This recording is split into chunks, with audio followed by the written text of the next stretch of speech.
Boxing update. Reaksyon sa kakatapos lang na laban ni Nate Diaz laban kay Jorge Masvidal sa kanilang 10 rounds professional boxing match ngayong araw. Pero bago ang lahat ay makikiusap muna ako sa inyo mga katropa. Kung pwede, pa-hit, pa-like and subscribe muna sa ating munting channel upang patuloy tayong makagawa ng mga ganitong content at ma-update ko rin kayo palagi sa tuwing mag-upload ako ng mga bagong video.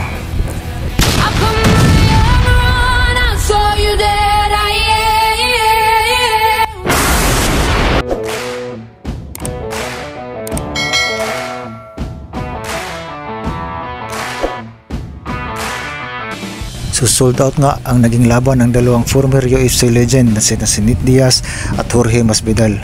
At katulad ng aking inaasahan ay natapos nga nila yung 10 rounds scheduled sa kanilang boxing fight.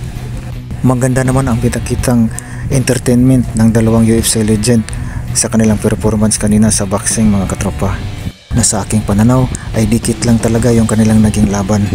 Subalit nga katulad ng aking inaasahan ay nakuha nga ni Nate Diaz yung kanyang panalo dahil sa kanyang volume punching at constant pressure laban dito kay Jorge Masvidal. Sa kanilang laban ay wala naman talagang nasaktan ng todo mga katropa. May mga pagkakataon din na mas malinis ang binitawang pinatama nitong si Jorge Masvidal dito kay Nate Diaz. So ang nangyayari nga dito mga katropa ay mas pinaboran ng mga hurado yung volume punching ni Nate Diaz kaysa birada nitong si Jorge na pinipili yung kanyang banat. Mas malakas sana yung mga banat ni Jorge Masvidal mga katropa pag tumama dito kay Nate Diaz. Yung nga lang hindi niya masyadong ma-sustain ng matagal kasi nga dahil sa ginagawa ni Nate Diaz na panagi atake at opinsa. Kahit hindi masyadong malakas yung binibitawan ni Nate Diaz permanente kasi mga katropa, sustain yung ginagawa niya kahit na ano lang, yung parang pasampal yung kanyang mga suntok. Kaya ang nangyayari, kadalasan napipilitang mag-cover na lang itong si Jorge Masvidal. Kaya minsan talaga mga katropa, yung best defense ng mga fighter ay yung constant offense talaga. Kasi pag constant at relentless yung mga atake ay mapipilitan kasi yung kalaban na magiging defensive mode yung kanyang estilo.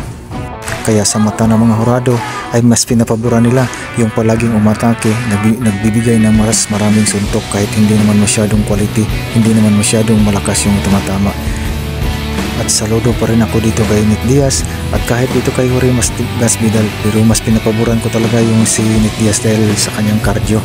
Kahit na makikita natin na mapapagod siya, pero yung fighting spirit niya talagang bumibitaw pa rin at kinakaya pa rin niya yung laban. At mabilis pa rin siyang makarecover kahit sa edad niya na 39 years old. Kaya congratulations dito kay Nate Diaz at may balak siyang hamunin ulit itong si Jake Paul. So abangan natin kung kakasaba si Jake Paul sa hinihinging rematch nitong si Nate Diaz mga katropa. Hanggang dito na lang muna yung aking boxing update. Hanggang sa muli mga katropa. Bye bye.